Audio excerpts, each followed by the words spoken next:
Please like subscribe. Hi hello అండి, అందరికీ నమస్తే. నేను నా లైఫ్లో జరిగేవి, నేను చూసేవి కొన్ని చెప్తాను. అదేంటంటే, పిల్లలు ఒక 10th క్లాస్కి వచ్చేసరికి మనం కొంచెం ఏమన్నా పెట్టుకోవాలండి. అంటే వాకింగ్, లేకపోతే యోగా, జిమ్ అలాంటివి పెట్టుకోవాలి. ఎందుకంటే పిల్లలు 10th వచ్చేసరికి చాలా బిజీ అయిపోతారు కదా, మనతో వాళ్ళు ఎక్కువ టైం ఉండరు, చాలా బోర్ అనిపిస్తుంది. అది కాకుండా హస్బెండ్ కూడా బిజీ అయిపోతారు. పిల్లలు 10thలోవేమో అందరూ దగ్గరగా ఉంటారు, అందరూ మనతో టైం స్పెండ్ చేస్తారు. పిల్లలు 10thకి వచ్చేసరికి పిల్లలు బిజీ, హస్బెండ్ బిజీ, మనకు చాలా చిరాకు వచ్చేస్తుంది. అందుకని మనం కూడా కొన్ని వేరే వ్యాపకాలు పెట్టుకున్నాం అనుకోండి, బాగుంటుంది. అయితే నేను ఒకే చోట యోగా, జిమ్, వాకింగ్ కూడా చేసుకోవచ్చు. అయితే ఇద్దరు మాట్లాడుకుంటున్నారు. ఏంటంటే, ఒకరికి 4 పిల్లలంట. పిల్లల పేరెంట్స్ని ఏమో అంత చూసుకోలేదు, వాళ్ళిద్దరే ఉంటారు. పిల్లలు సెటిల్ అయ్యి ఎట్టోళ్ళకి వెళ్ళిపోయారంట. సడన్గా అనుకోకుండా ఫాదర్ చనిపోయారంట. పిల్లలు కొంచెం అటు ఇటుగా వచ్చారు. కానీ ఆ 4 పిల్లల్లో ఒక అమ్మాయి అన్నీ ఇంట్లో వెతుక్కుంటుందంట. ఎక్కడన్నా ఏమన్నా పెట్టారా, ఏంటి ఏమీ చెప్పకుండా చనిపోయారు ఏంటి అని ఇలా వెతుక్కుంటుందంట. పోయిన ఫాదర్ని చూసుకోవట్లేదంట. అలా ఎలా ఉంటారండి అసలు? వాళ్ళు చెప్పుకుంటుంటే నాకు చాలా ఆశ్చర్యం అనిపించింది, ఇలా కూడా ఉంటారా అని. పేరెంట్స్ని చూసుకోవట్లేదు, మనం చూసుకున్నామా లేదా అనే తర్వాత విషయం. కానీ ఫాదర్ చనిపోతే వచ్చి ఎక్కడేం పెట్టారా అని చూసుకోవడం ఎంతవరకు కరెక్ట్ అంటారు? ఏమో, నాకైతే చాలా ఆశ్చర్యం వేసింది. అమ్మో, డబ్బు ఉండాలా చనిపోయేటప్పటికి, ఉండకూడదా?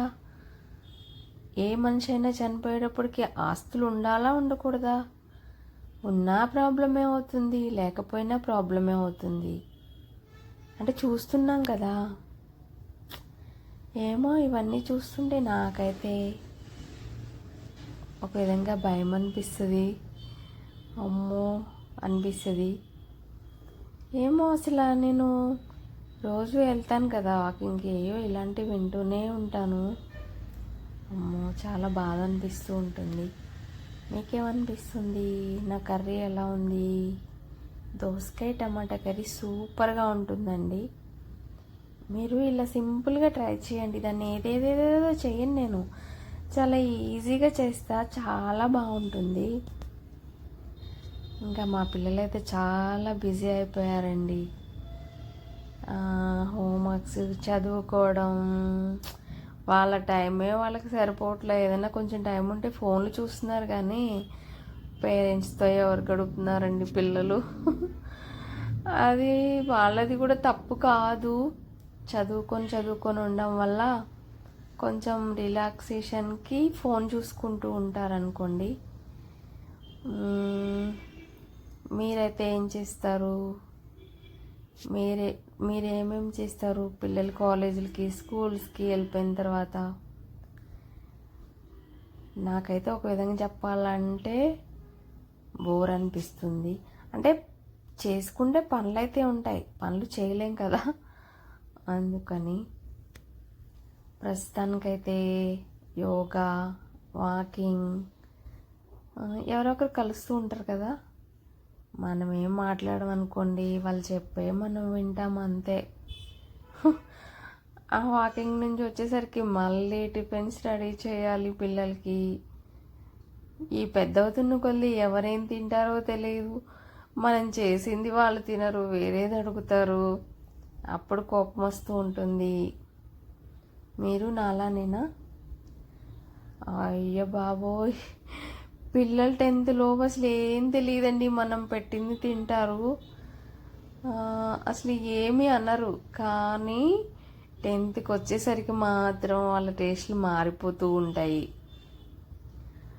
మనం చేసింది నచ్చదు, ఒకరోజు క్యారేజ్ తినరు, వెనక్కి వచ్చేస్తుంది, దాన్ని చూసి మనకి కోపం వచ్చేస్తుంది. పిల్లలు చదువుకొని ఉంటారు కాబట్టి వాళ్ళు కోపంతో ఉంటారు. ఇవన్నీ ఫేస్ చేయడం చాలా కష్టం. ఇవన్నిటికీ పునిష్టాప్ ఏంటంటే మనం మౌనంగా ఉండడం. మౌనంగా ఉండలేం కదా. పెట్టిన క్యారేజ్ తినకుండా వచ్చినా బాధ అనిపిస్తుంది, కోపం వస్తుంది. ఏమో చూడండి, కర్రీ ఎంత కలర్ఫుల్గా ఉందా కదా. ఇంటికి నేను కొత్త తులసమ్మను వేసుకున్నాను, కొత్త కుండీ తెచ్చాను. ఎప్పటి నుంచో ఇలా తులసమ్మలకి సపరేట్గా ఉంటుంది కదా కుండీ, అది తెద్దామంటే కుదరనే లేదు. ఇప్పుడు తెచ్చి వేశాను. ఇప్పుడు వచ్చేదేమో సమ్మర్. నా తులసమ్మ ఎలా ఉంటుందో ఏమో అని టెన్షన్గా ఉంది. అయితే నేను ఏం చేస్తానంటే క్యారెట్స్ పెడతాను కదా, ఈ మొలకలను కూడా ఒక 2 minutes ఉడికించి కొంచెం తాలింపు వేసేసి ఒక బాక్స్లో పెట్టేస్తా, చిన్న లెమన్ ముక్క పెట్టేసి. అంటే పిల్లలు ఇలాంటివి తినరనుకోండి, మా హస్బెండ్ లంచ్లో వేసుకోవడానికి, ఎందుకంటే వేరే స్నాక్స్ కన్నా ఇది బెటర్ కదా. అందుకని కంపల్సరీగా రోజు మొలకలు చేస్తాను. ఇది ఏంటనుకుంటున్నారా, పల్లీలు నానపెడతాను కదా, అవి మామూలుగా పెట్టబోయి డీప్లో పెట్టేసా, అది ఐస్ అయిపోయింది. చూడండి ఎలా ఉందో, పల్లి ఉండలా ఉంది కదా. అది మీరైతే ఏం చేస్తారు? మీ డే ఎలా గడుస్తుంది? నాకులాగే బోర్ అనిపించే వాళ్ళు మీరు ఎవరైనా ఉన్నారా? లేకపోతే ఏదో టైలరింగ్ ఏదో ఒకటి చేస్తూ చాలా బిజీగా ఉన్నారా? అమ్మో, అంత బిజీ కూడా నేను అవ్వలేను. ఇంకా చూసారా, ఈరోజు లంచ్ బాక్స్కి టమాటా దోసకాయ కర్రీ చేశాను, మొలకలు తాలింపు చేశాను. ఇంకా ఓకే.